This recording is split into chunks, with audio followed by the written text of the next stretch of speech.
你要是敢不要这辆车，我就没你这个女儿，这个婚你别结了！不结就不结。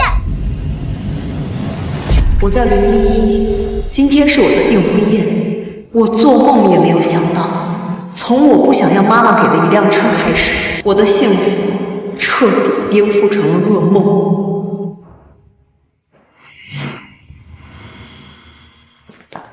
依依，这是哥送给你跟一峰的同心锁，祝亲爱的妹妹和妹夫百年好合，永结同心。谢谢哥。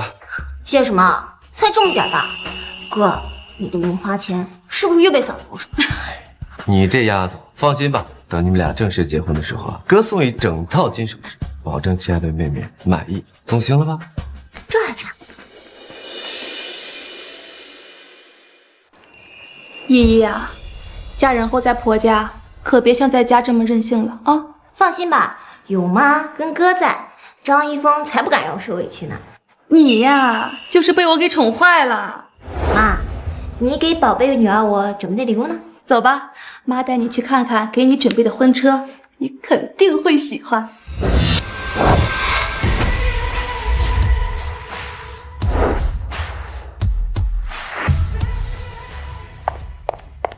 妈，这辆车丑死了，当婚车回家会被笑死的。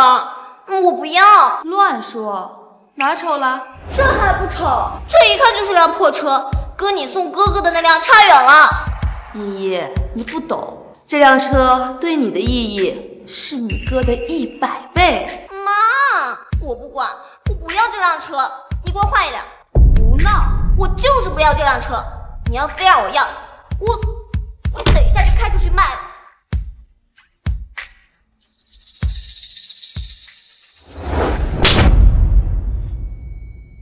你敢买试试？妈，你居然为一辆车打我！阿姨，您别生气，这辆车我替依依收下了，我们要了啊。是啊，妈，不就是一辆车吗？依依不想要，换一辆别的，那你犯不着打他呀。妈，你从小到大没有说过我一句重话，你现在因为一辆车打我，这一巴掌就是让你知道这辆车有多重要。丑成这种样子，多重要，都不要！妈，不要这辆车，那这个婚你也别结了。不结就不结！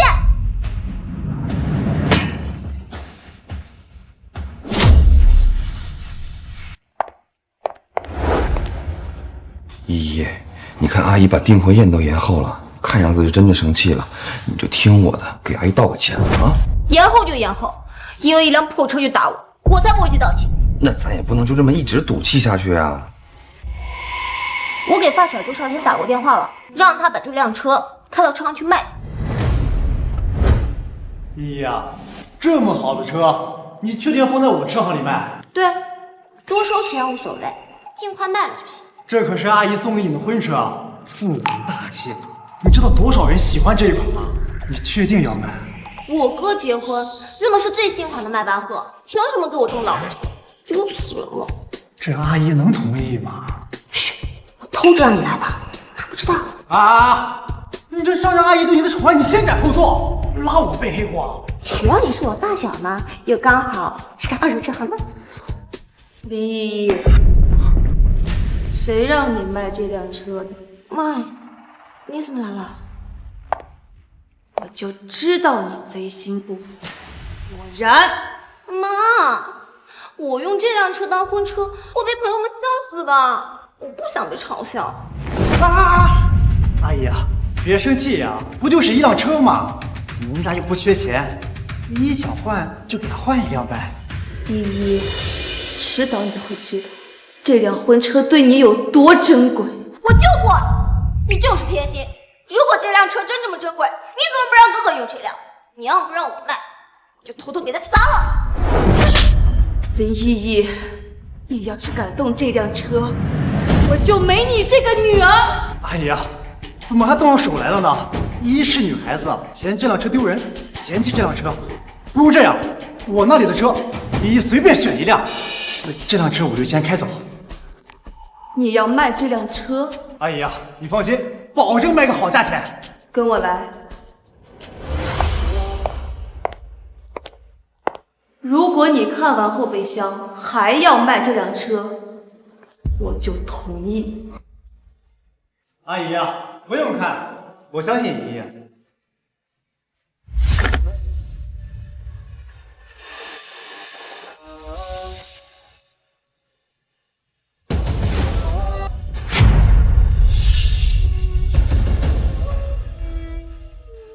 依依，你这个狼心狗肺的东西，你有什么资格进这辆车？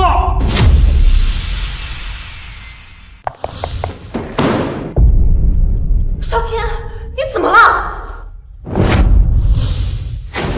黑白问我怎么了？我要是把这辆车开走，就成了跟你一样狼心狗肺的人了。你在说什么呢？我说，你根本就没有资格嫌弃这辆车，凭什么？这辆车这么老，我凭什么不能嫌弃它？因为你根本就不知道这辆车对你来说到底代表了什么。张小天，你把话给我说清楚！滚开！妈，少天到底在后备箱里看到了什么？为什么突然像变了一个人？他只是知道了这辆车对你的意义。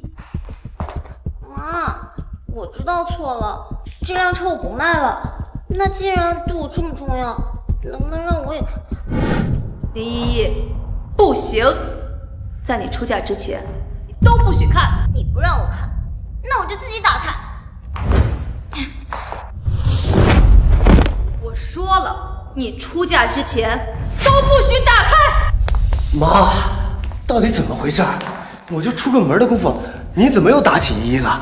哥，妈不让我卖这辆车，还打我。妈，不就是一辆车吗？依依不喜欢，我送她一辆喜欢的。你知道什么？这辆车当她的婚车，是她求都求不来的。你是不是气糊涂了？一辆车再宝贵，能有我妹妹重要？当然，这辆车对你妹妹来说，比她的命还重要。妈，依依可是您的亲生女儿，你怎么能拿她和一辆车比呢？那是因为你不知道这辆车上放了什么。她只是嫌弃这辆车，又不是犯了不可饶恕的错误。不管车上放到底是什么东西，你也不能这么对依依吧？妈，你说车上有东西，那你就让哥哥看看这个车上到底有什么，既然比我还重要。对呀，妈。儿子，你要是不想依依在你心中变成白眼狼的形象，就马上离开这里。您说什么呢？什么白眼狼？依依是您的亲女儿，是我的亲妹妹，你怎么能这么说她？说白眼狼都算轻了，要是你打开后备箱，只怕会比现在更生气。所以您从订婚宴之后，对依依的态度就像变了一个人，就是因为车上放的东西？是的。到底是什么东西，让您对依依的态度发生这么大转变？你真想知道？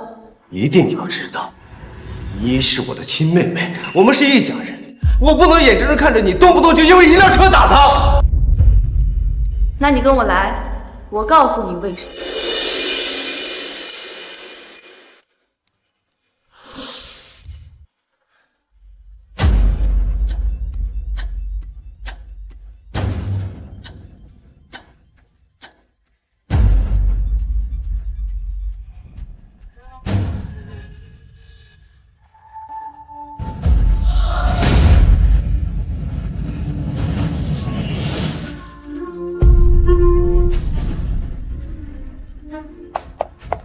哥，你怎么了？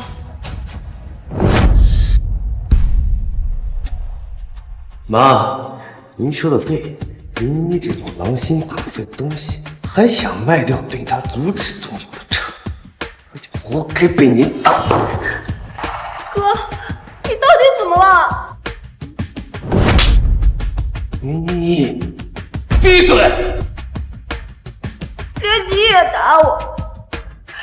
你刚刚不是这么说的啊！你在后备箱里到底看到了什么？因为我看到了你狼心狗肺的真面目。这个后备箱里到底有什么？为什么你和周少天看完之后都这样说我？我哪里狼心狗肺了？别叫我哥，让我觉得恶心。这个后备箱里到底有什么，让你变得这么吓人？我也要看。从今天开始，没有妈的允许，你要敢打开这辆车的后备箱，不用妈动手，亲自送你上路。为什么？哥，你是家里最宠我的。因为以前我有眼无珠，现在我算看清了，就是个白眼狼。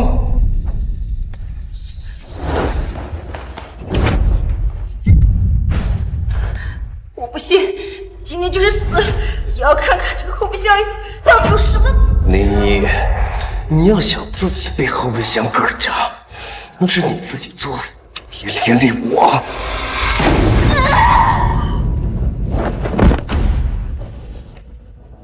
后备箱盖都没有碰到他的手指，哼，就这样，夏云过去了。他从小到大娇惯，哪被人这么吓唬？吓晕了也正常。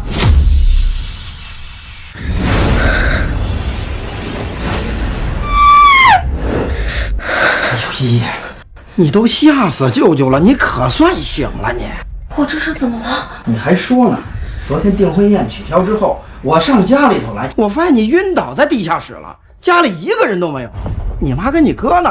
舅舅，就是我哥，他为了阻止我看那个后备箱，也为后备箱夹我手指，我是被吓晕的。林初阳这个小兔崽子，对自己的亲妹妹下这么重的手，你看我去找他，替你讨个说法去。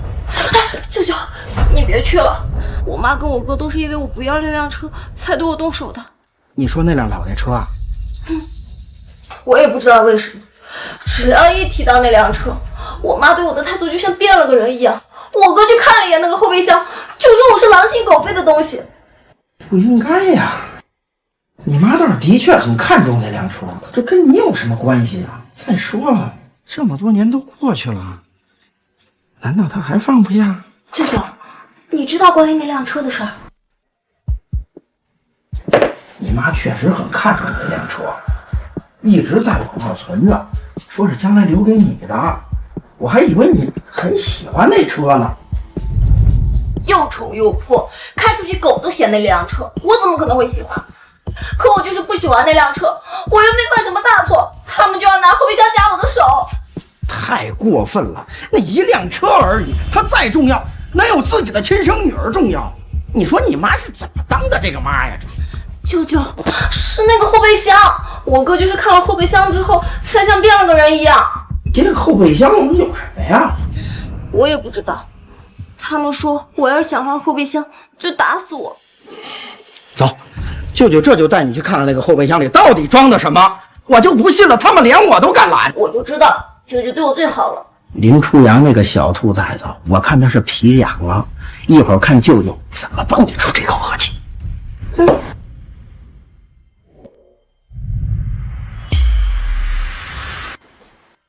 但是舅舅，我们可说好了，不管你在后备箱里看到什么，你都绝对不能像我哥那样，否则我再也不理你了。放心吧，舅舅的话你还不信吗？娘亲舅大，就算那车里头有具尸体，跟我们依依有什么关系啊？放心吧，走。四妹，你可太过分了！就因为一辆车，把自己的女儿吓得晕倒，你说你这个妈是怎么当的？哥，这是他应该受的惩罚，你别管。我别管，你把我的亲外甥女都吓得晕倒了，你不让我管，你还讲点道理吧？哥，本来他只要老老实实按照我说的去做，就没有后面的事儿。但是他非要自己作，这就是代价。代价？你说的是这辆车的后备箱吧？我知道你比我还要疼他，但这件事儿确实是他活该。我打开，我倒要看看这辆车的后备箱有什么，他怎么就活该了？好，那你跟我来吧，但你最好做好心理准备。一个后备箱为我做什么心理准备？开玩笑。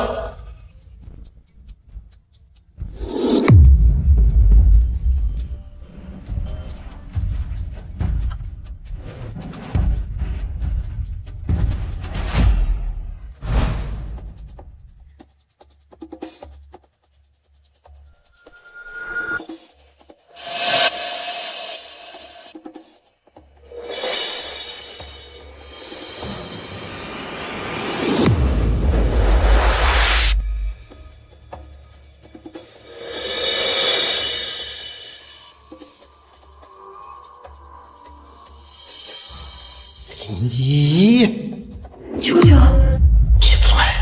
不准你叫我舅舅！您怎么了？个狼心狗肺的东西，也配嫌弃这辆车，更配不上张一峰那么好的孩子。你到底看到了什么？求求你别吓我呀！就你这样的人也配嫌弃这辆车？就算这辆车只剩下一个零件，你都没有资格嫌弃它。舅舅，这只是一辆车，我是你的外甥女，你怎么能这么说我？我造了什么孽？有你这样一个狼心狗肺的外甥女儿。所以这辆车里到底有什么？为什么连你也像变了个人？我们只是看到了事情的真相。就你这样的人，也配嫌弃这辆车？我怎么不配了？唉，看到了吧，哥，他就是这样。他这样的人，你觉得能配上张一峰这个好孩子吗？婚姻是给人准备的，他这样的人根本不配。三妹，我看这场婚姻退了吧。妈，舅舅，我听话，你们不要给我退婚。你现在知道听话，完了。为什么？你们到底都看到了什么？为什么要这样对我？因为你活该。你不要看这辆车吗？好，我带你看。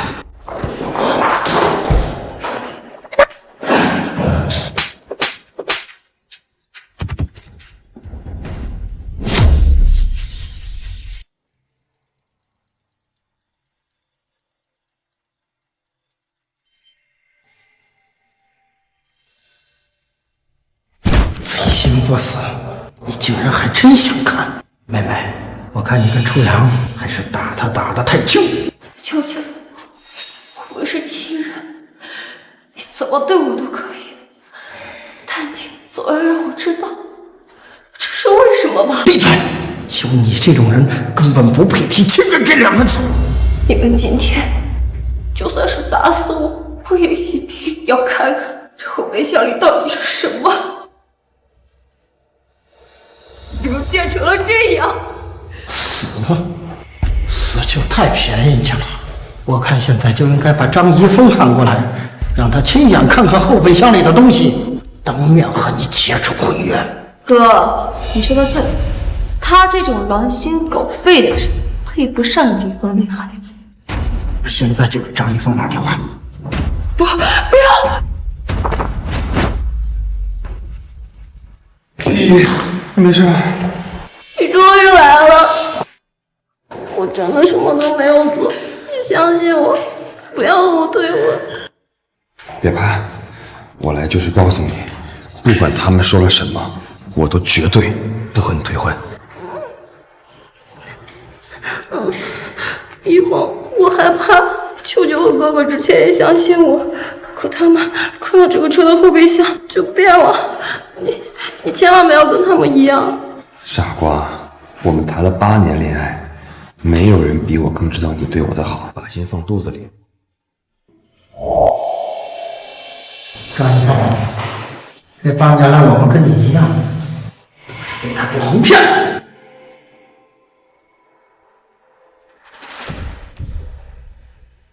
被骗的是你们，仅仅因为后备箱里的一样东西，就跟亲人反目成仇、恶语相向，甚至还动手打人。你们的良心呢？你这孩子怎么说话的？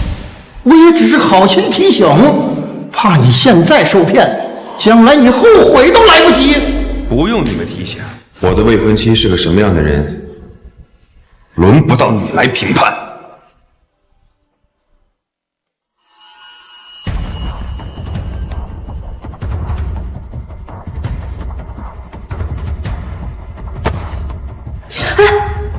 一峰，我们真的要撬开后备箱吗？当然，我们今天必须要知道这后备箱里面到底有什么东西。一峰，要不还是算了吧。算了，依依，你就不想知道那些人到底在后备箱里面看到了什么，才这么对你吗？比起后备箱里有什么，我更害怕会失去你。没事儿，这样，我们两个一起看，不管里面有什么东西，我们都一起分担，怎么样？那你一定要记得，不管在后备箱里看到了什么，都一定要告诉我，千万不能像我哥他们那样。放心吧，啊，我开始敲了，你退后一点，上来。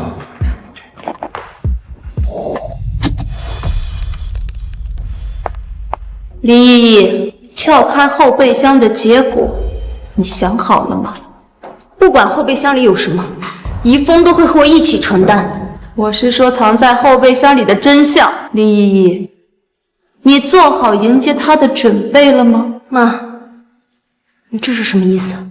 周少天，你哥、你舅舅，他们都已经这样。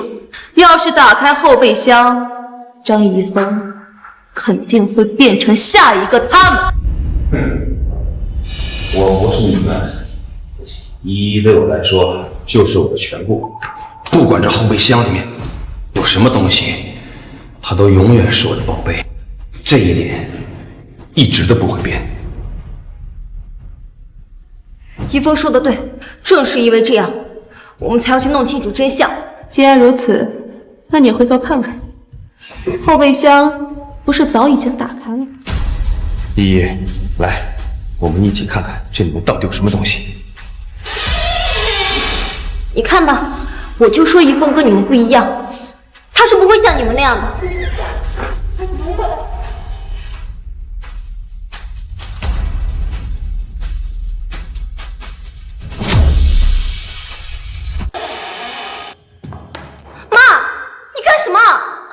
干什么？你回头看看现在的张怡峰，不就知道了。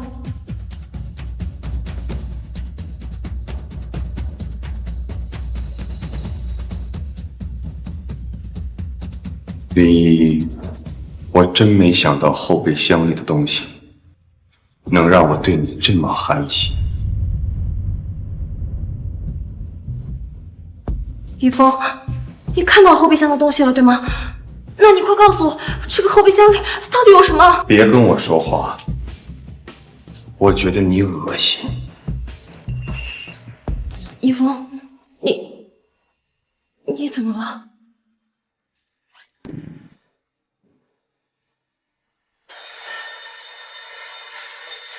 林依依，我们的婚约取消吧。一峰，你告诉我，这个后备箱里有什么？刚刚你答应过我的，不管里面有什么，你都不会变心的。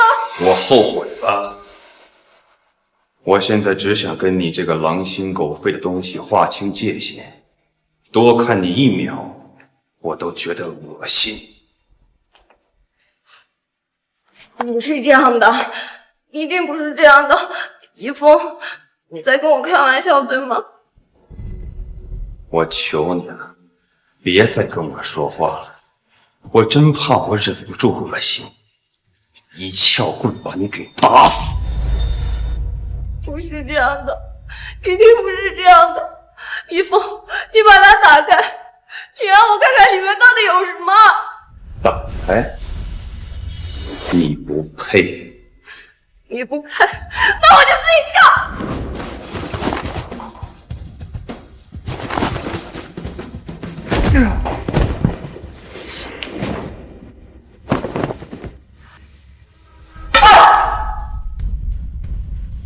想看后备箱是吗？好啊，跟我退婚，然后保证从我的世界里永远消失。我就让你看后备箱。不，后备箱我不看了，你跟我分手。林峰，为了这么个白眼狼，不值得生这么大气。阿姨，我可真蠢呐，跟这样的人谈了8年的恋爱，我居然还把他当成宝贝宠了8年，我可真该死啊！唉，都是我们家的不是。既然如此，那你们俩的婚约就取消吧，算是阿姨给你赔罪。不要！妈，我错了，这辆车我要，你不要取消婚约。现在知道错了。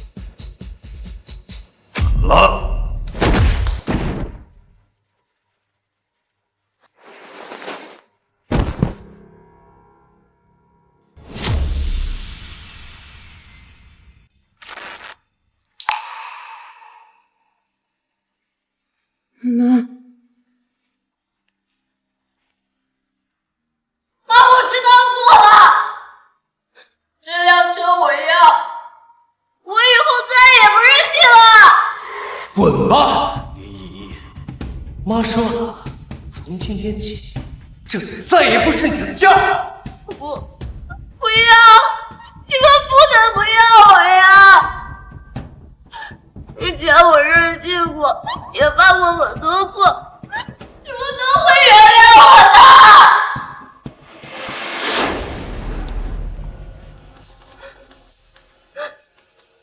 为什么哥不是你的亲妹妹呀？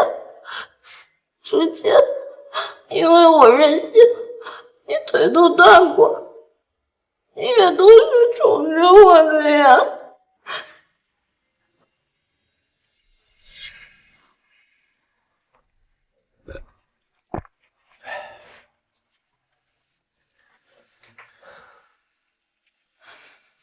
林依依，你平时胡闹就算了，你哥刚做完手术你就推他出去，还摔成了2次骨折，你怎么想的？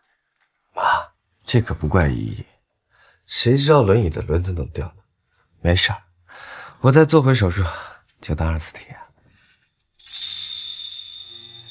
你就惯着他吧。妈，我知道错了，你别生气了。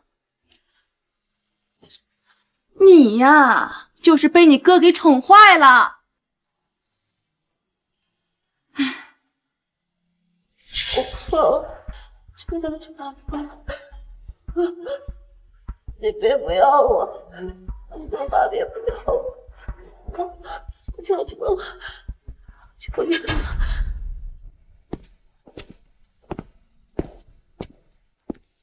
林依依，要哭就滚远点哭，大晚上别在这里影响别人休息。妈，你是原谅我了吗？林依依，我知道这么对你你不甘心，我给你个机会，钥匙就在这里，你可以去看后备箱，这次我不拦。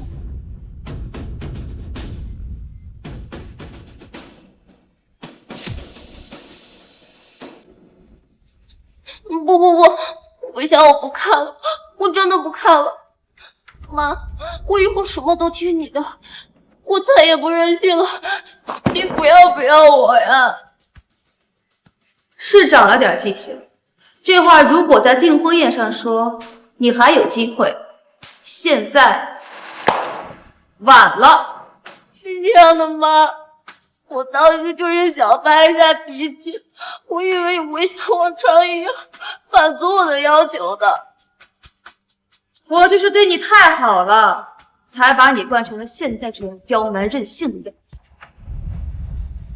妈，这些话他是听不进去的。您不是有事要告诉他？妈，你说我在听呢，你说什么我都照做。也不是什么大事，就是告诉你一声，这后备箱你不管看不看，你和张一峰的婚约已经解除了。什么？不可以，妈，你不能取消婚约呀！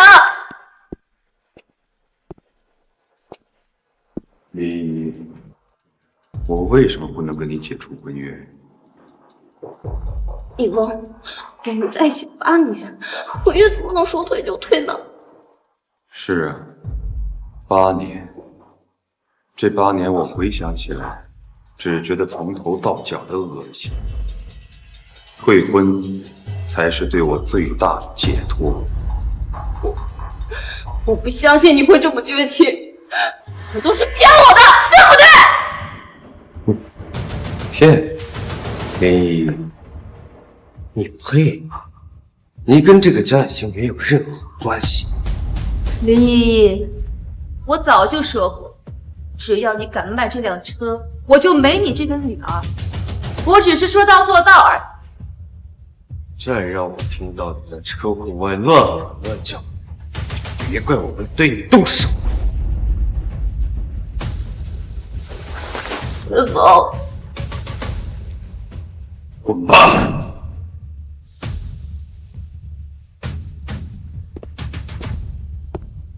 我就没你这个女儿，动手！我只觉得我就没你这个女儿。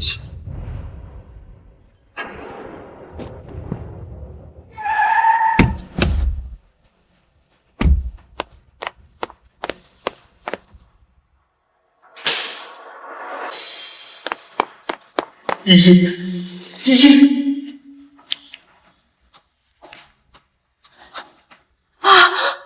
是你吗？依依，我是爸爸。谁把你打成了这个样子？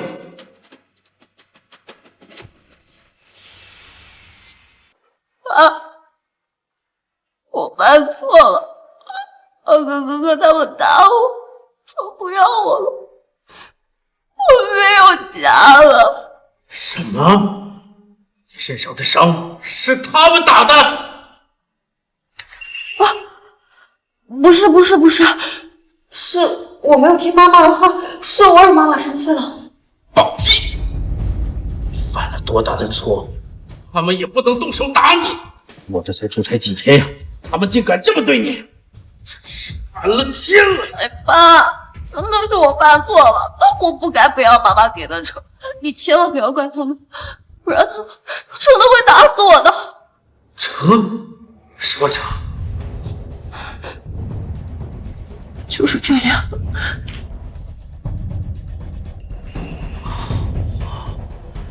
原来就是因为这么个破玩意儿，想到这么多年了，妈还没完没了了是吧？哟，爸，你知道这辆车？我太知道了，没想到因为当年你妈初恋留下来的一辆车，她竟然会对你下这么重的手。妈妈的初恋，这是怎么回事啊？现在不说这些事了，现在爸爸回来了，你所受的委屈，爸爸来替你出头。你若是不想要这辆车，我现在就把它给砸了！不要！难道你不想出气吗？爸，你跟妈妈之前的往事我不知道，但是我求求你，以后不管妈妈说什么，千万不要开这辆车的后备箱。为什么？因为每个看过后备箱的人，他们对我的态度变得特别可怕。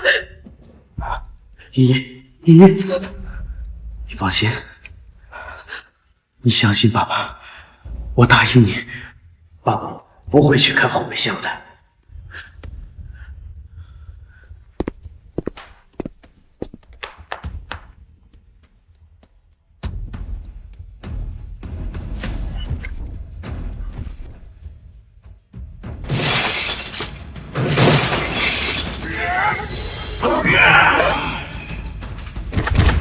林一，这你说的怎么还没完没了了？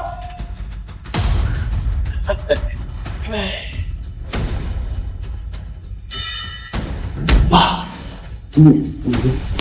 我就是要回来看看，你们究竟在这个后备箱里藏了什么见不得人的东西。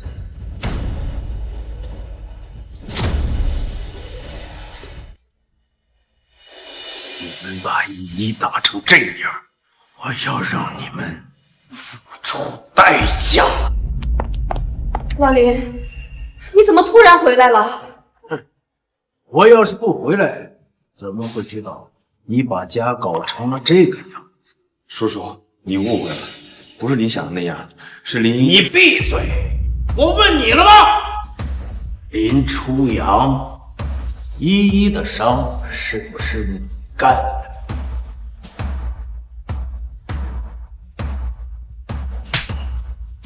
我林森几乎从来不打人，但你对你妹妹做的这些事儿已经不能算人了。这一巴掌就当做是我先收点利息。爸，您别着急打我呀！你让妈带你看看这辆车的后备箱，您就知道怎么回事了。对呀，叔叔，你要是看到后备箱里面有什么东西的话，你也会跟我们一样，也会那么做的。你呢？你也觉得我该看看后备箱吗？老林，有些事儿不能一直瞒着你，该让你知道了。你过去看看吧。好啊，我今天倒要看看你们还能搞得出什么花样。爸，你别去，刚刚说好的，你不看这个后备箱的。你相信爸爸吗？我当然相信，但是爸，要是你也变成他们这样，那我真的只能去死了。你放心，一个后备箱左右不了我林森对人的看法，更何况这个人还是我的女儿。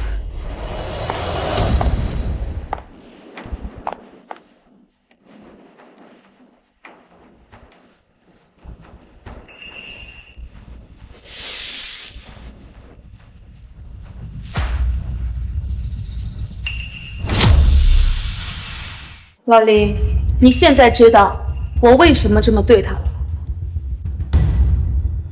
家门不幸，家门不幸啊！我到底是造了什么孽？老天，让我摊上这种笑话！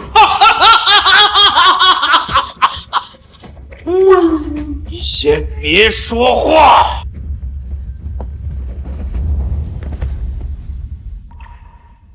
我就知道爸爸也会像他们一样的。看来谁都逃不过那个后备箱的影响。我刚才说的吧，这样用嘴砸死我，幸亏他也看后备箱了。是，我现在后边还有看呢，也不知道林依这个贱人从哪儿把林叔找回来的，吓死人了。放回来有什么用？他抱的希望远大。爸看完后备箱，他的下场就会有多惨。没错，后备箱里的东西那么毁三观，叔叔绝对不会放过林依。老林，我知道你看到这些一定是最生气的那一个，所以我才瞒了你这么多。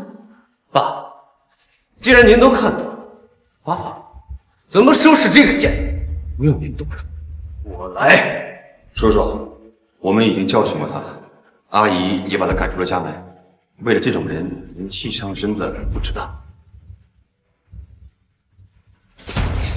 你说的就是这些东西，还有别的吗？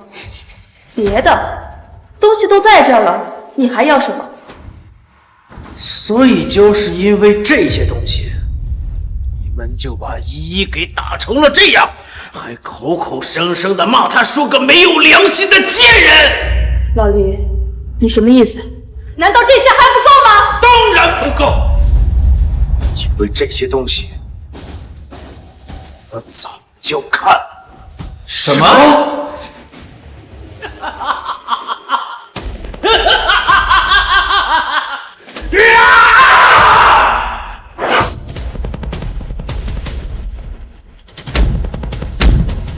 依依，过来，爸爸带你看看后备箱里究竟有什么。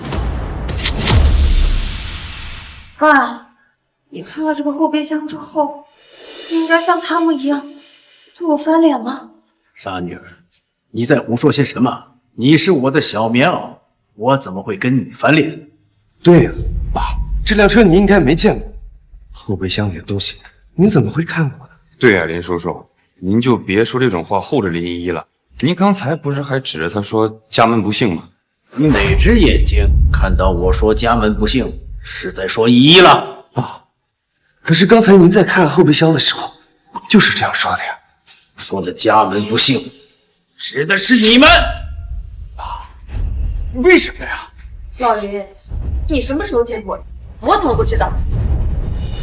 好奇是你，恐怕我觉得你好奇的不应该是我什么时候看的后备箱，应该是我为什么会见这辆车吧？藏得这么隐蔽，你不可能见过。什么隐蔽？你把这辆车明目张胆地藏在你哥哥孙存的地下车库里，这就是你说的隐蔽。就算你见过又怎样？车钥匙只在我这里，你不可能打开后备箱。连这个东西都能想得到用撬棍，你觉得一个后备箱能憋住你？既然你已经看到过后备箱，那为什么你对林依依还是无动于衷？难道她不是活该吗？活该？活该的人应该是你。老林，你什么意思？有什么意思？你忘不掉你的初恋，放不下你的一往情深。可是这些为什么都要强加在依依的身上？这些事跟她又有什么关系？爸妈，你们在说什么呢？我怎么听不懂啊？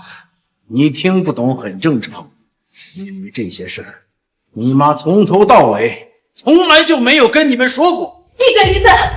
不许你说这件事儿。我当初是答应过，不会说出来。可是现在，就是因为这辆车，你非要把依依牵扯进来，我觉得现在也没有什么是不能说的。不要，老林，你答应过我，永远不提这些事儿的。可你也答应过我，永远不把你依依牵扯进来，你做到了吗？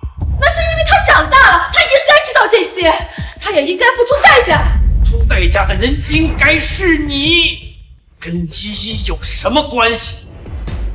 心智耿耿于怀的人也是你。我没有你心大，要是他听我，老老实实收了这辆车，就没有后面的事儿。这些都是他自己选择的，而事实也证明，他就是个白眼狼。唉，人呢，没吃饱的时候就只有一个烦恼，那就是该怎么吃饱。可是人一旦吃饱了之后，就会有无数个烦恼，就是吃饱撑的。爸，所以这辆车到底跟我有什么关系啊？依依，你自己看看后备箱里的东西，就知道。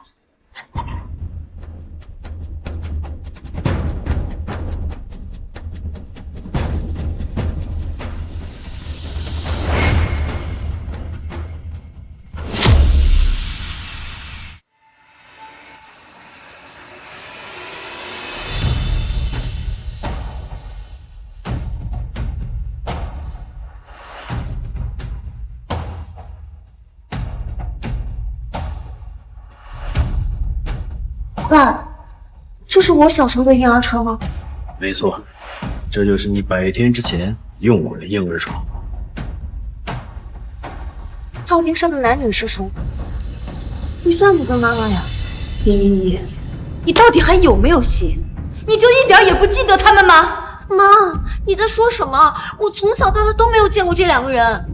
妈，看着，我就说这样的白眼狼就不配拥有这辆车。事实都摆在面前了，还要装出一副什么都不知道的样子，这种人真是活该被打死。都给我闭嘴！说依依没有写，我倒要问问你们三个，谁能记得住自己1岁之前的事情？爸，这到底是怎么回事？依依，照片上的这个男人就是你妈的初恋，他也是这辆车的主人。那他们为什么抱着我呀？爸，你相信我，我真的对这些叔叔阿姨没有任何印象。你那个时候才只有3个月大，不记得也很正常。那这辆婴儿车和这个照片上的男女跟我到底有什么关系？为什么他们看到之后对我的态度变化那么大？照片上的这2个人，他不仅是你妈妈的初恋跟她的闺蜜，他们还是你的亲生父母。什么？这怎么可能呢？这怎么不可能？妈，我怎么可能不是你亲生的呢？一定是在骗我，对不对？林依依，事情到了现在，你觉得我有骗你的必要吗？爸，这一切是真的吗？依依，你不是我的亲生女儿，这一切都是真的。可是这又能说明什么呢？老林，你竟然还替他说话！我们养了他20年，可到头来呢？我们只不过是养了一个没有良心的白眼狼。不是这样的妈，我当时不知道这个情况，我就是想耍小性子，我只想让你给我换一辆车。哼，耍小性子，你都耍了20年了，我哪一次没有原谅你？可关于这辆车的事情上，我对你的容忍度为0。为什么呀，妈？就算我不是你亲生的，但你养了我20年，难道还比不上你初恋的一辆车吗？后备箱居然还敢这么说，真是无可救药！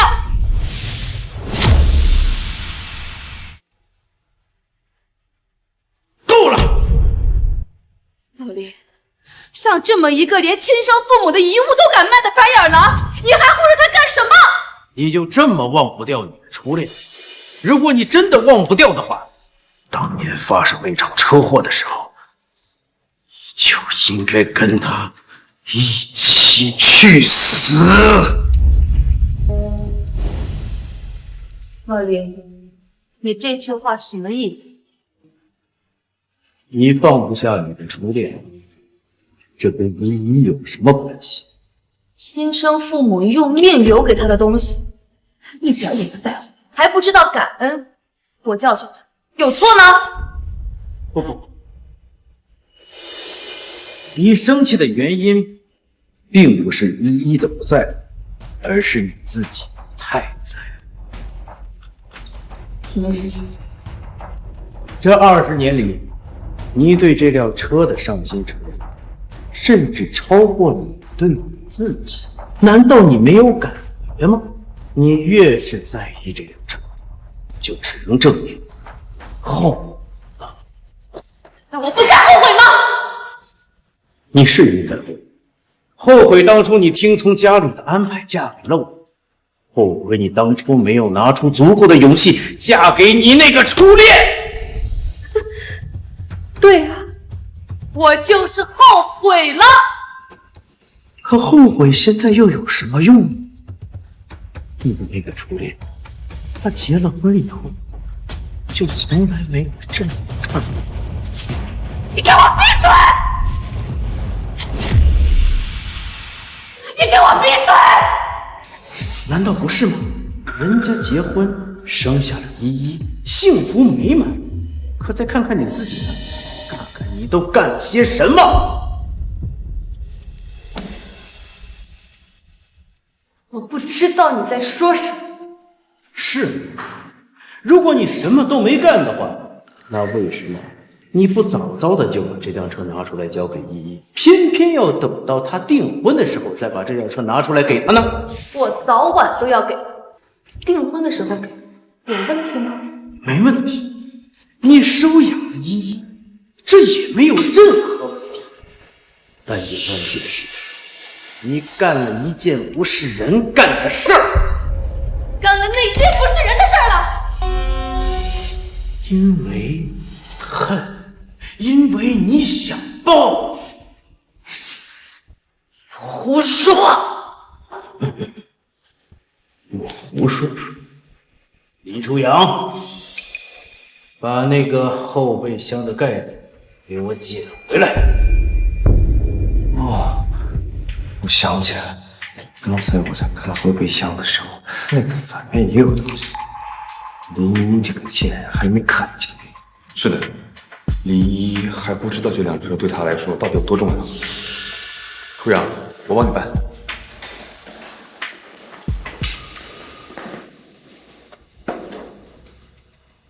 依依，这个后备箱盖子的背面，就是这辆车为什么会出现在你订婚宴上的真正原因。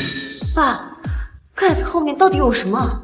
依依，你觉得仅凭你养女的身份，他们对你的态度就会这么恶劣了？你的意思是，盖子后面的东西才是导致他们那样对我的原因？依依，你自己来看。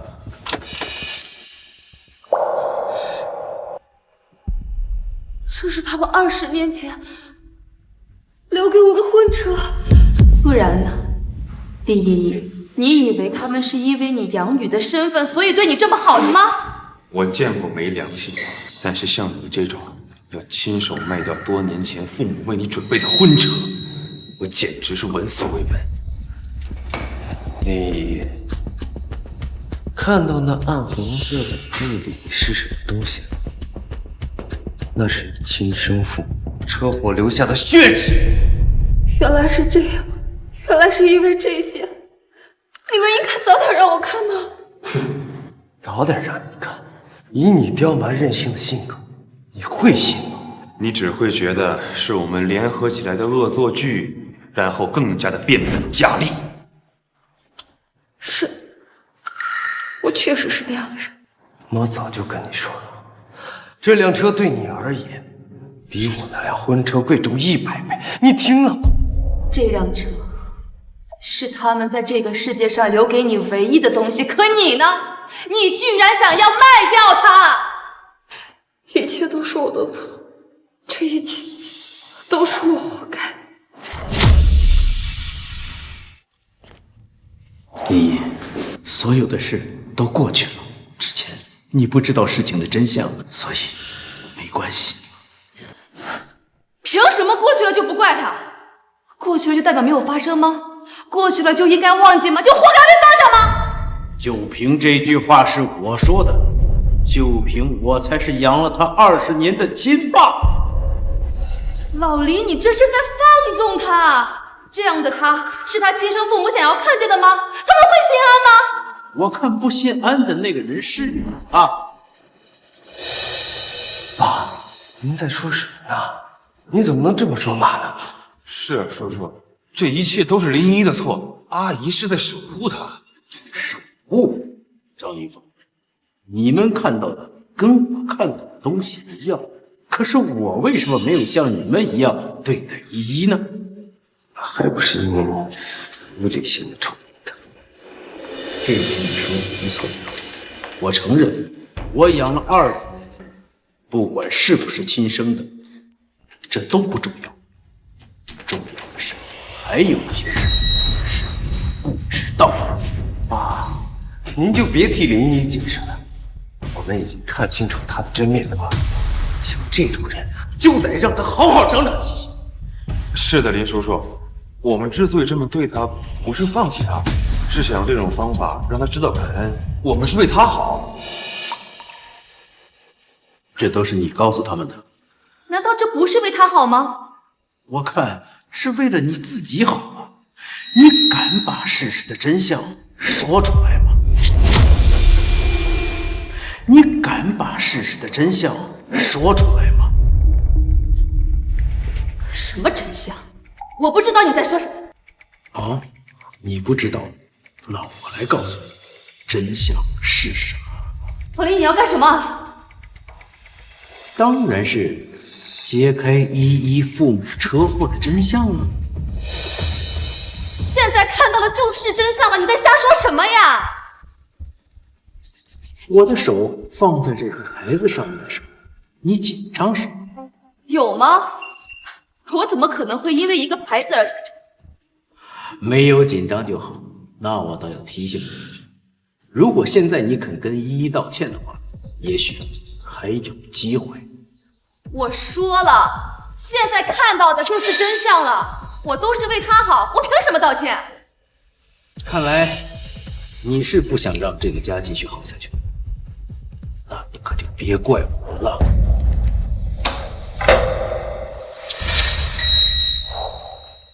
你怎么知道这个下面有字？你怎么急了？谁急了？我只是好奇，这个下面怎么会有字？你不知道吗？我怎么可能知道这个下面有字啊？当年你开车撞向这辆车的时候，导致依依的父母双双身亡。为了掩盖这个事实的信息，你特意做了这个牌子盖上去。现在你告诉我你不知道？什么？爸，你在说什么呢？依依的亲生父母，一个是妈的闺蜜，一个是妈的初恋，妈怎么会这么做呢？对呀，林叔叔，您是不是？怎么？你是不是想说我的脑子糊涂了？为了包庇林依依，竟然编出了这样一个故事？我不是这意思。不管你是不是这个意思，都不重要，重要的是，这就是真相。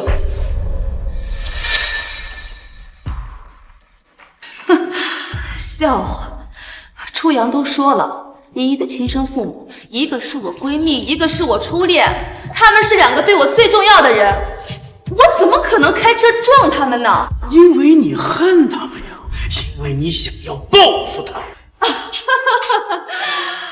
老林，你这个笑话一点都不好笑，我为什么要恨他们？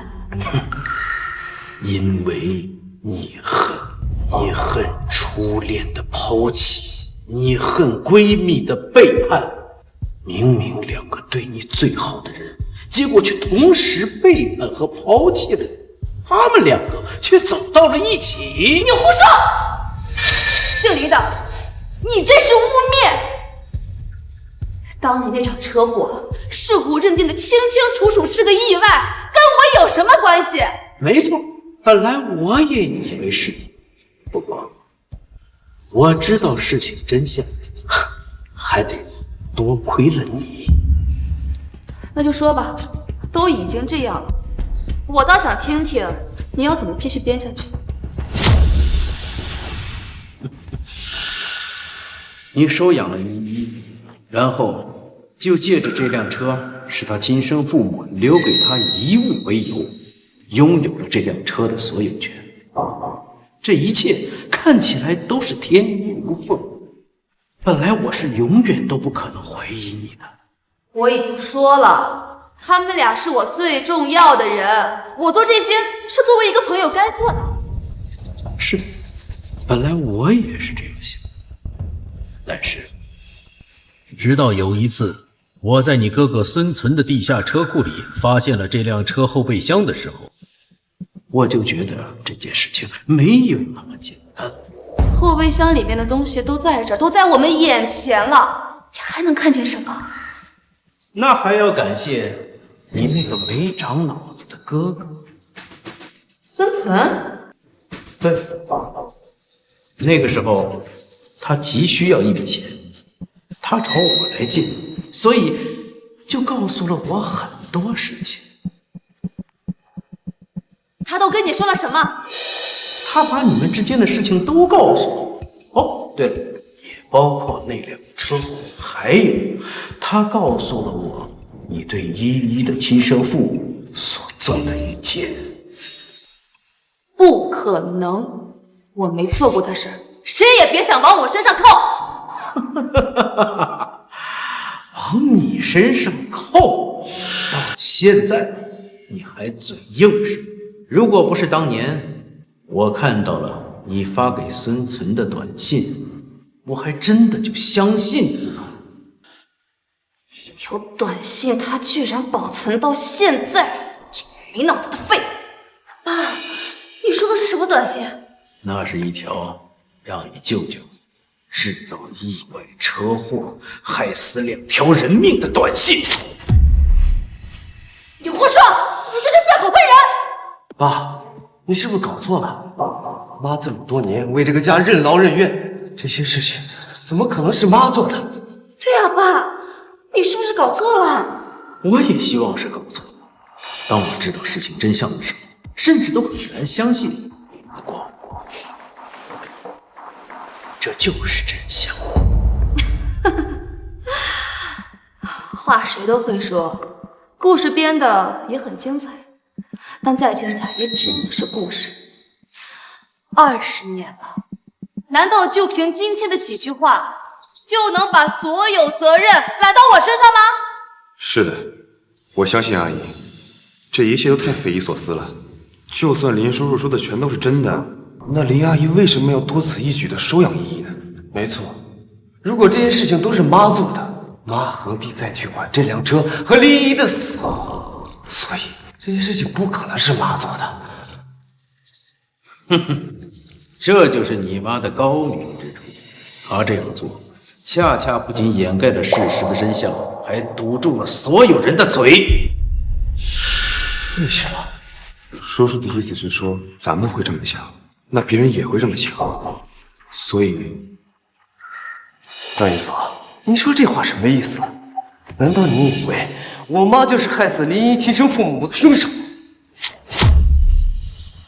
我不是这个意思，只是林叔叔的话，从逻辑上来讲，是能说通的。什么狗屁逻辑？这是污蔑！我相信我妈不是这样的人，不是这样的，绝对不可能，不可能！林初阳，你冷静一点。现在不是你信不信的问题，而是一旦林叔叔说的是真的，这件事就严重了。严重？没错，如果是真的，这就不是一辆车的问题了，而是谋杀。不可能，林依，你就是记恨妈，你就是恨妈让我们看完后备箱之后这么对你。对了，证据，爸，您说这么多有证据了？这个恨字就是你妈亲手写上去的，这难道不是证据吗？老黎，就算这个字是我写的，又能代表什么呢？就算可以说明我恨他们，但是它能说明我是杀人凶手吗？我就知道你不肯信，这么多年了，我太了解你。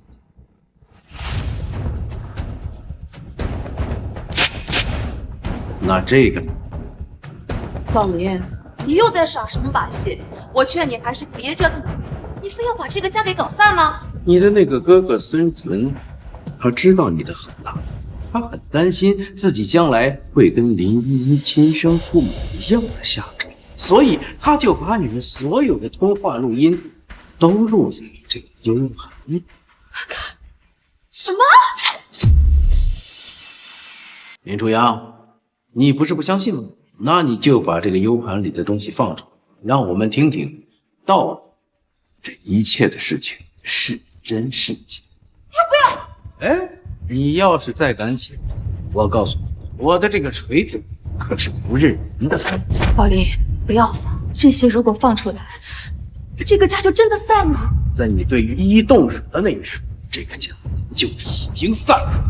又是林依依，难道你要因为这个养女放下你的亲生儿子和老婆吗？养女？你错了，这是我亲手养了20年的女儿，是我这辈子的亲女儿。为什么？不应该这样的，你不应该恨她的吗？从头到尾恨依依的人只有你。当初你说要收养依依，我是同意的，那是因为我知道依依是个乖巧可爱的女儿，这辈子永远都是。但她就是个不该生下来的孽障，如果不是她，就不会有后面的事儿了。你的戏太多了吧？到现在了，你还把自己包装成是一个受害者，我看这一切都是你自己自作多情罢了。自作多情？胡说！我胡说。本来依依和她的父母一家人过着幸福的日子，可是就是你甘心被抛弃，策划了当年的那场车祸，导致了他们一家人支离破碎。这一切难道都是我胡说吗？我没有。你没有，林初阳，把这个 U 盘里的东西现在就放出来给大家听。要是敢去放，就别叫我妈。你要是再敢走，我就用锤子砸死你！不信，你就试试。老李，算我求你了，不要放，我们这个家真的不能散。晚了，当你让其他人看见后备箱里的东西，当你让别人对依依拳打脚踢的时候，你怎么没有想过会让我们这个家散掉呢？我告诉你，晚了。爸，算了，别放了。依依，他们都对你这样，难道你就不想知道事情的真相吗？当年的事过去就过去了，我不想让它再影响现在我们一家人的感情。对，老李，依依说的对，你就不要再折腾了。你现在知道折腾不好了，当初你决定要这么对依依的时候，你想过吗？我现在告诉你，不行，必须放。老林，依依这个最有资格追究的人都说了不追究了，你为什么还非要拽着放啊？因为我要让你为你自己犯下的错误付出代价。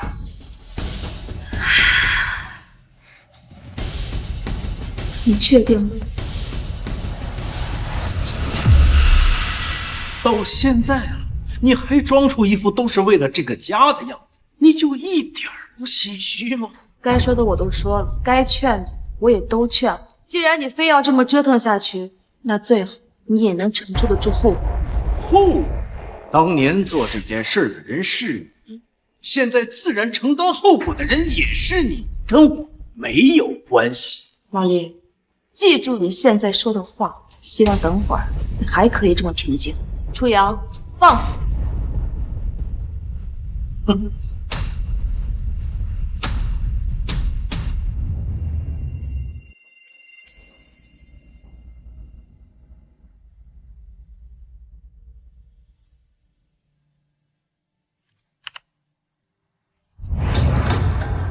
这是为什么呀？这可是2条人命啊！这真的是舅舅的声音。为什么暂停啊？爸，要不就算了吧，这些都是陈年往事了，依依都不追究了，我们就别往下听了。听？为什么不听？林初阳，不听我们怎么知道自己是多可笑的人，竟然会信了他的话，对依依做出那么过分的事？依依，是哥错了，哥给你道歉。你要相信，妈这么做肯定有妈的苦衷啊！苦衷？太阳底下活着的有一个算一个，哪个没有苦衷？这不是理。他说的没错，太阳底下站着的人没有一个是无辜的。放，人总要为自己做过的事儿付出代价。妈，爸！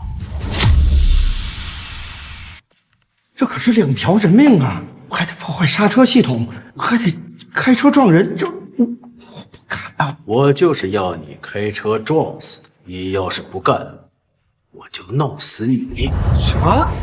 啊，这到底怎么回事？这个录音里居然是林叔叔。阿姨，这到底怎么回事啊？这到底什么才是真相啊？别急，继续往下听。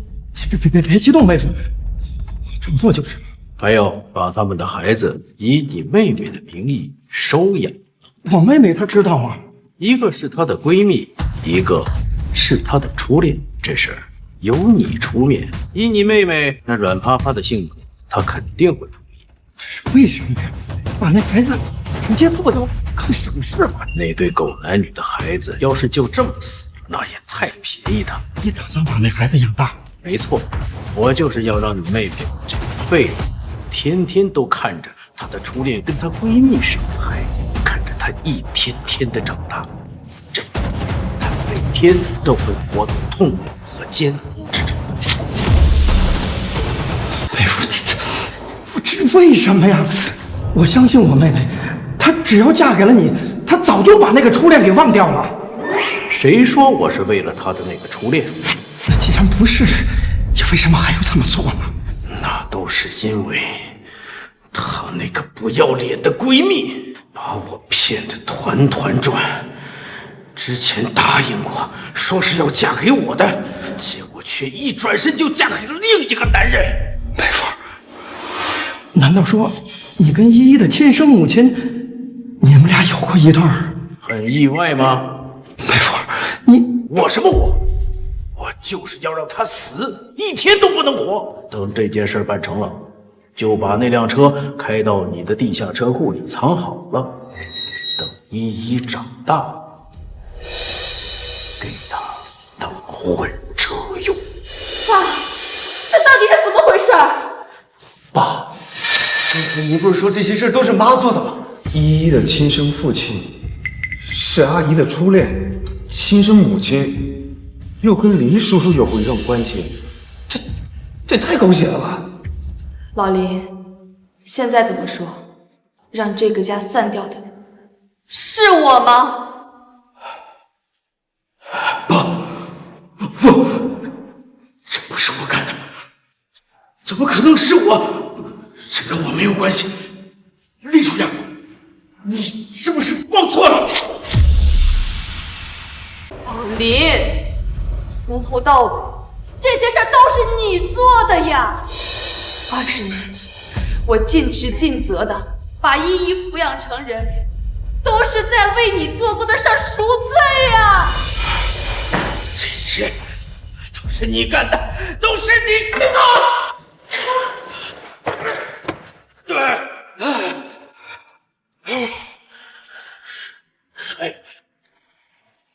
水！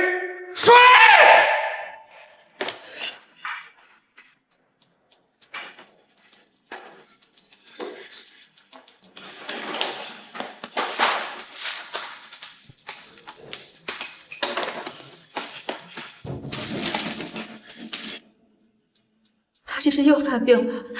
今天雨下这么大，不该从医院跑出来的。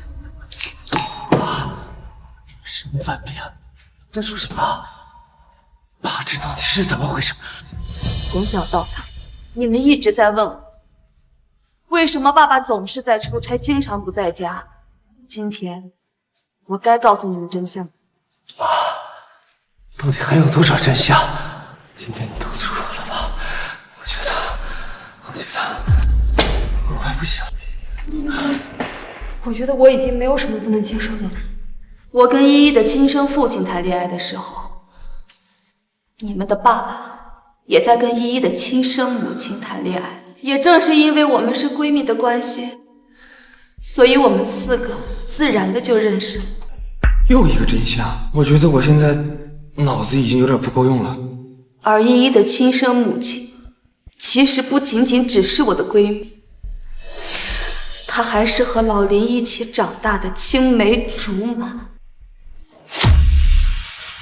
阿姨，你是说你跟叔叔分别有一个初恋，最后他们在一起了？是的，而他们正好是林依依的亲生父母，也是被老林和孙存策划车祸去世的。你这个疯女人，这一切都是你干的！我没有做过，没有，这不是我干的！在你们的印象里面，老林一直在出差，其实他一直在医院里边治病。治病？是的，间歇性精神分裂。这是什么病？不发病的时候和正常人一样，一旦发起来病，就像变成了另外一个人，把自己之前做过的事全部都忘记了。所以，爸刚才说的那起车祸，不是妈您做的，而是爸做的。是的，这为什么呢？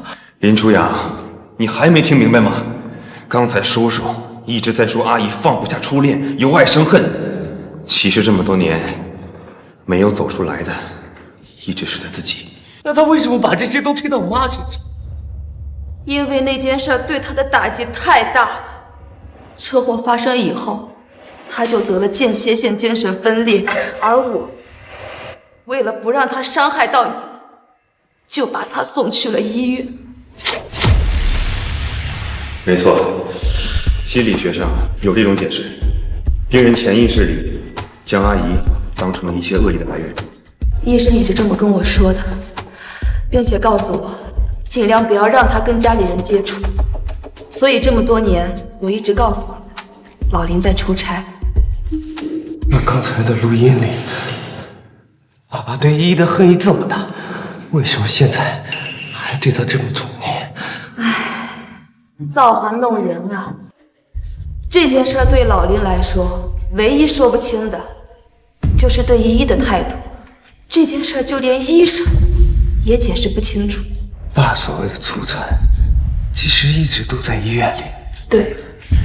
那既然如此，阿姨您为什么还要让我们去看后备箱呢？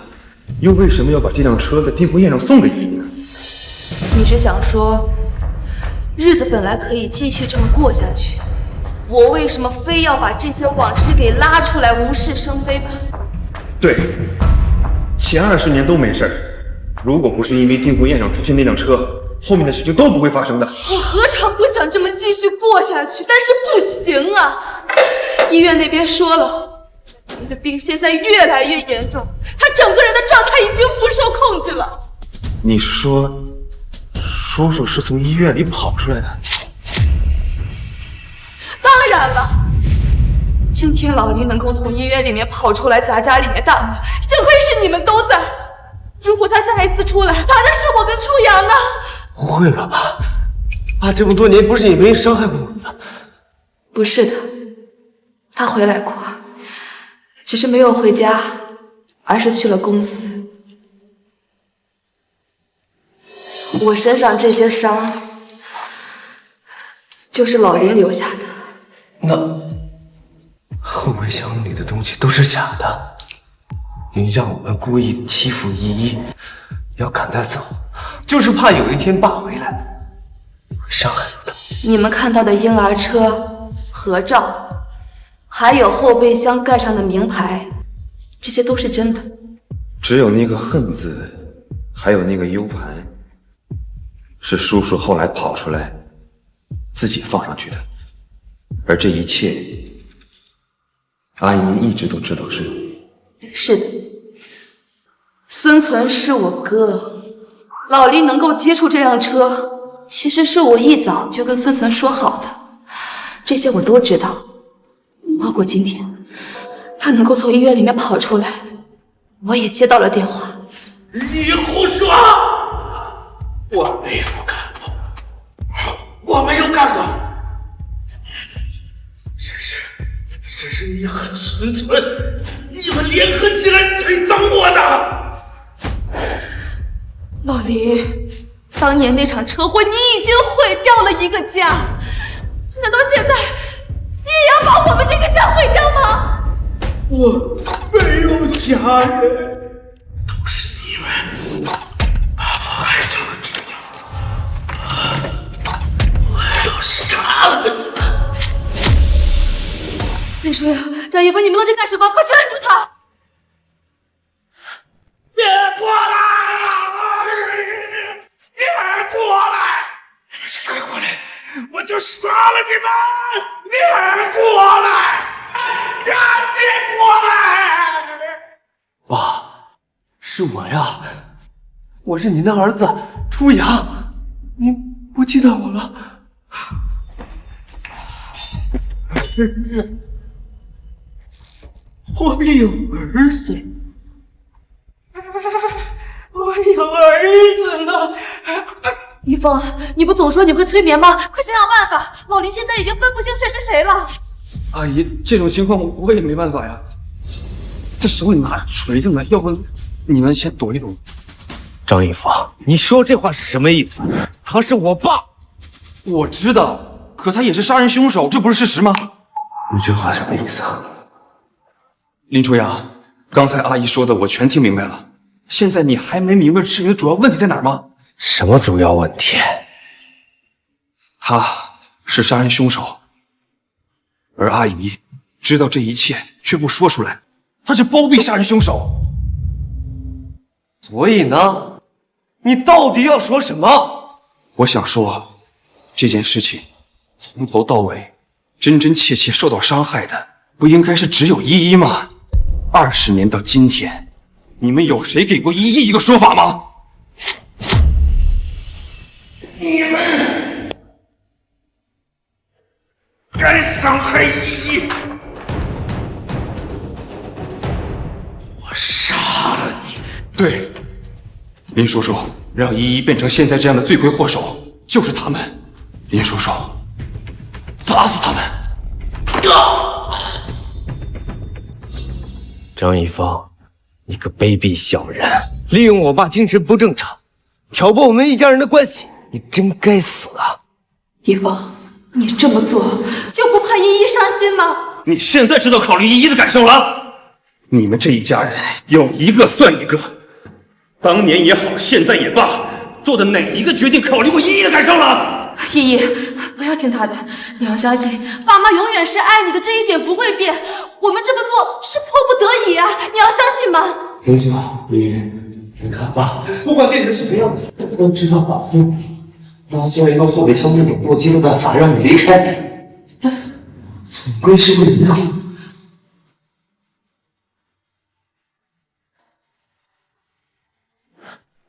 于峰，这是我们家的家事，跟你没关系，你走吧。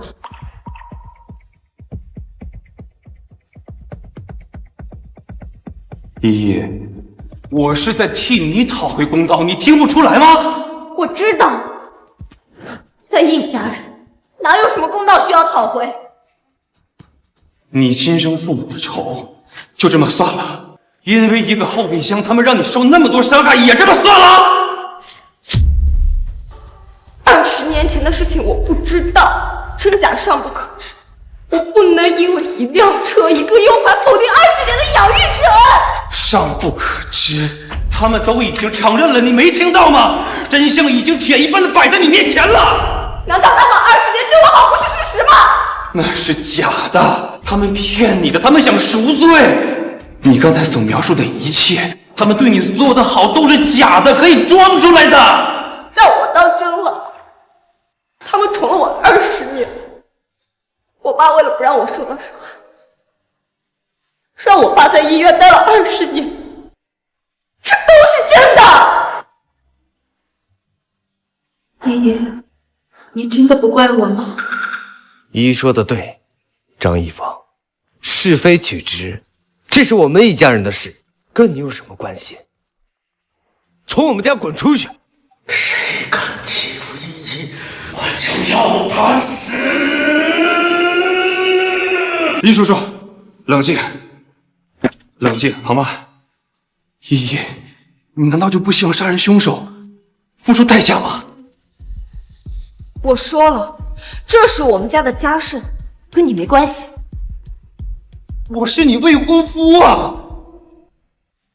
张一峰，从你看到后备箱对我动手的那一刻起，你就不是了。从你看到后备箱对我动手的那一刻起，你就不是了。依依，你什么意思？我的意思是，张一峰，我们分手吧。为什么？就因为我看过后备箱之后对你的那些行为吗？可是，你能理解阿姨，能理解林初阳，你为什么不能理解我？没错，妈跟哥还有舅舅，甚至是周少天，他们做的所有事情我都可以原谅，我求你原谅他们。为什么？因为是他们先选择了我，后面才有了这些。他们看到后备箱是对我寒心，但是不一样。哪不一样？因为是我先选择的你，他们任何人都可以因为我的身份、我的任性而教训我，唯独你不行。我没有想教训你，是阿姨让我打开后备箱之后，她让我这么做的。因为你是张一峰，你是那个能把人从深渊里拉出来的心理医生。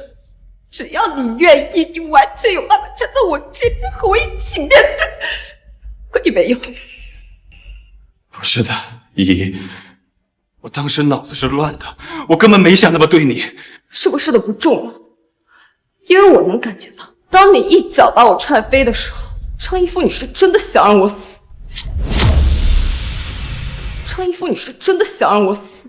不是的，姨，我当时脑子真的是乱的，你能不能相信我？是不是的不重要了。总之，张一峰，我不爱你了，听明白了吗？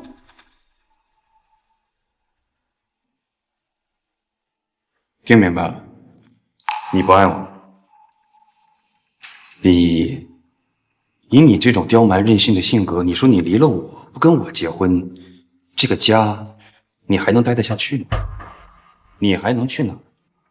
又有谁能要你？那是因为我之前刁蛮任性，从不考虑别人的感受，但我以后不会。不可能！别忘了，我是心理医生啊。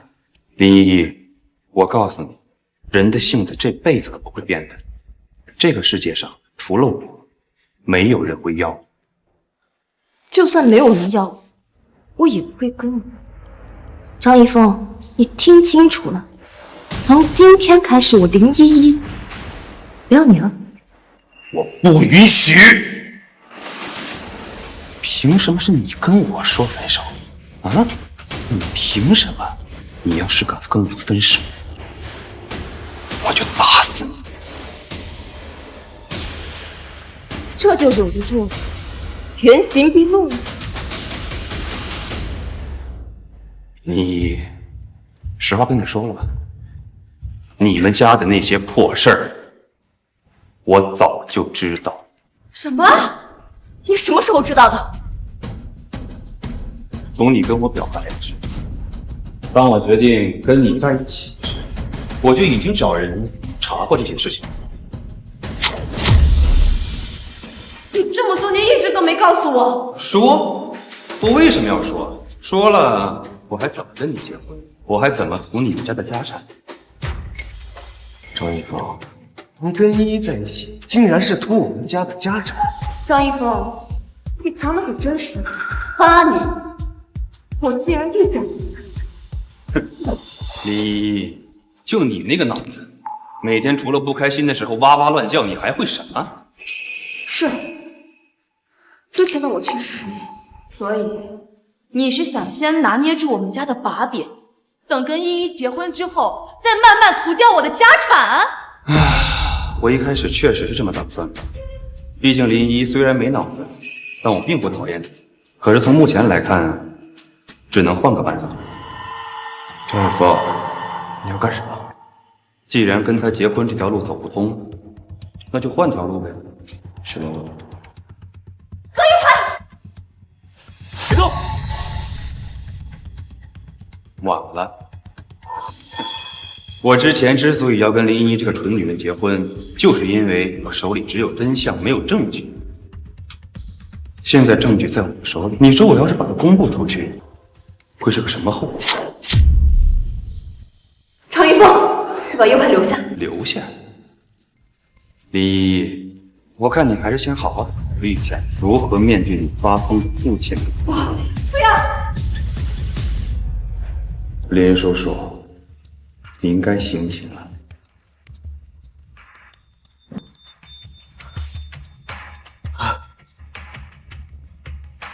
我想起来了，这里是我的家。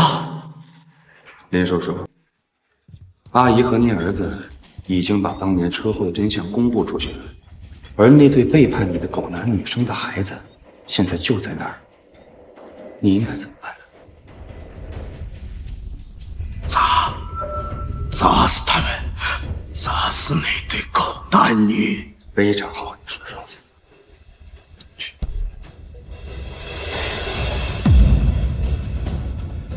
林初阳，当年的真相，你是不是已经知道了啊？好，既然知道了，那你就不能留了。爸，您别听张一峰的，看看我是你的儿子。我不管，知道真相的人都得死。不要，爸，您不能这样，那些事情已经过去了，我们现在要以示对外，从张一峰手里抢回来呀！我要先杀了你！老李，住手！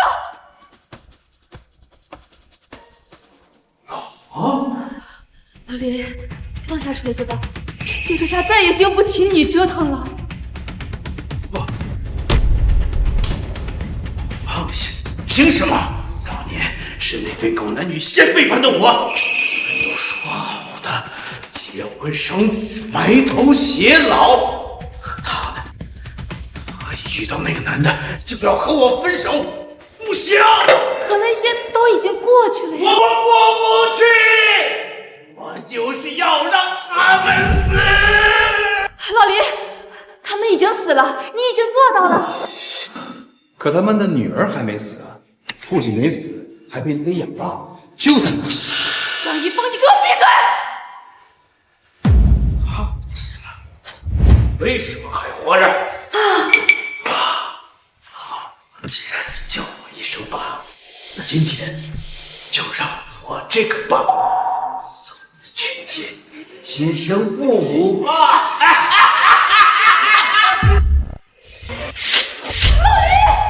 我求你不要再闹了！如果你非要砸一个人，那你就砸我！滚开！我就不让！20年了，你在医院受折磨了20年，我跟你赎罪也赎了20年了，你不能再折腾了！赎罪，该赎罪的是那对狗男女，还有他们那个本来就不应该出生的孩子，他有什么错呀？对，我没有错，错的是他们，我用不着赎罪。你这个蠢娃娃，给我闪开！你要是再不走的话，我就连你也一起砸！老李，这个不能再做下去了。如果你非要砸一个人才可以解气的话，那你就砸我吧！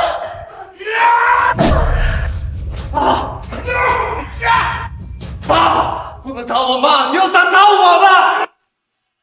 马哥，你们都让开！不行，这个状态我要让开你会没病的。哥，让开吧，这本来就是我该面对的。不行，我们是一家人，但是之前发生的事跟你没有关系，上一辈人的恩怨轮不到你来承担呀。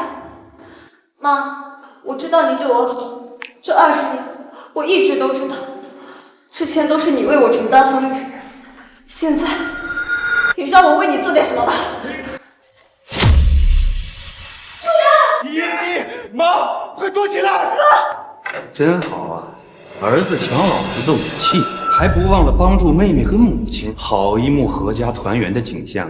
张一峰，不帮忙还说风凉话，你还是不是个人了？阿姨，您这什么话呀？要砸人的不是林叔叔吗？跟我有什么关系？关系？你还有脸说？如果不是因为你，老林会成现在这个样子吗？哼，那我不禁要问问你了，如果不是林叔叔心里一直想这样做，我的催眠会有用吗？就是个恶魔。多谢夸奖，我只不过是释放出了你们心里的恶魔罢了。真正的恶魔其实是你们自己。说完了吗？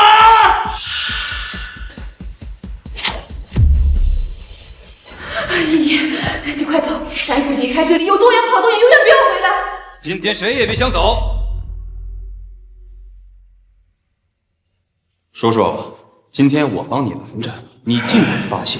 冷静吧，爸，谁也跑不了。一峰，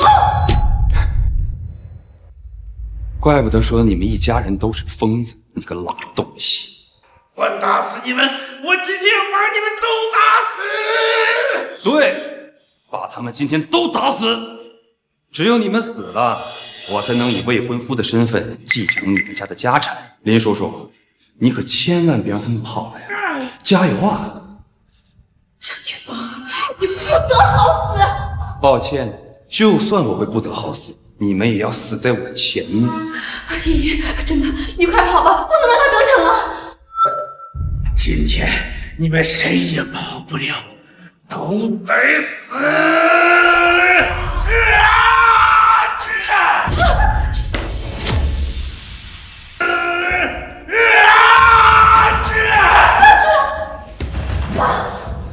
我是依依啊，我是您的女儿，您清醒清醒！咦，知道，就是姓江那对狗男女生的孩子，也得死！不管怎么样，我们一起生活了20年，这些年都不记得了吗？我不管！今天知道真相的人都得死！那他呢？他也知道当年的真相，而且他手里有你当年策划的证据，是不是该把他先送走？他谁？他是你的仇人，就是他，要把你做的事情公布出去。你也得死！林叔叔，林叔，你没听那个女人瞎说，我什么都没做呀！林叔叔，赵玉，你是这一切的罪魁祸首，这都是你活该。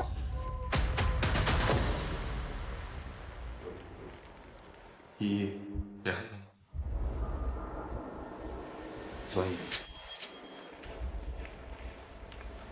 你是不是也该醒了？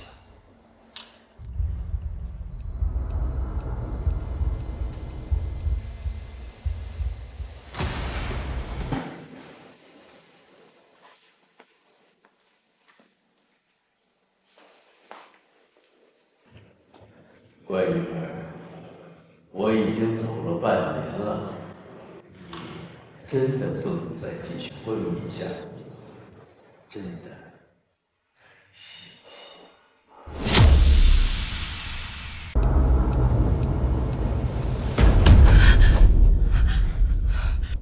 依依，你终于醒了。我不是在家里的车库吗？这是哪儿？这是怎么回事呀？谢天谢地，依依终于肯说话了。哥，这都是怎么回事？依依，你现在是在家里。自从你父亲去世之后，你就一直接受不了，不跟任何人说话，也走不出来，都半年了。爸爸，出国。乖女儿，这辆复古款的车，爸爸可是托了很多熟人才搞到手的。哎，给你当婚车绝对拉风。谢谢爸爸，我就知道您最疼依依了。那是，你是我的亲生女儿，我不疼你，疼谁呀？啊？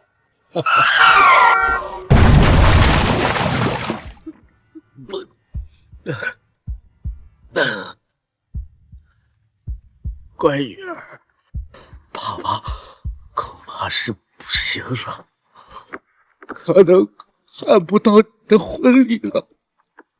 今后要快快乐乐、健健康康的。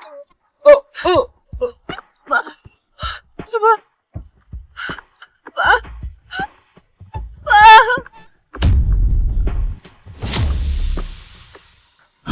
想起来了，我都想起来了，是我的错，都是我的错，是我害死了爸爸。依依，我怪你啊，你爸爸他也不会怪你的。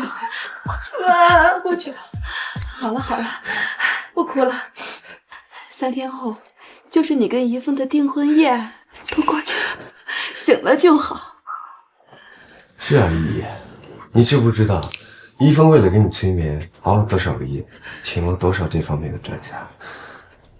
怡凤，依依，醒了就好，之前的一切都是一场梦，有一些激烈的场景，只是为了能让你从林叔叔去世打击里面唤醒过来，你别怪我。所以我是爸妈亲生的，对吗？傻丫头，当然是了，一直都是。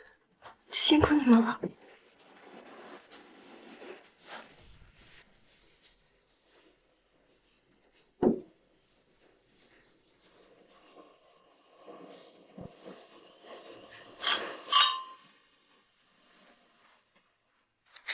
初阳，那辆车你怎么处理的？妈，您就放心吧。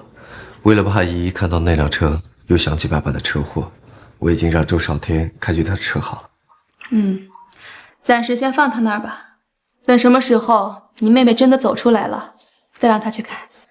是的，毕竟那是爸爸唯一留给他的东西，应该给妹妹一直留着。The days would all be empty. The nights would seem so long. With you I see forever. So free. I might have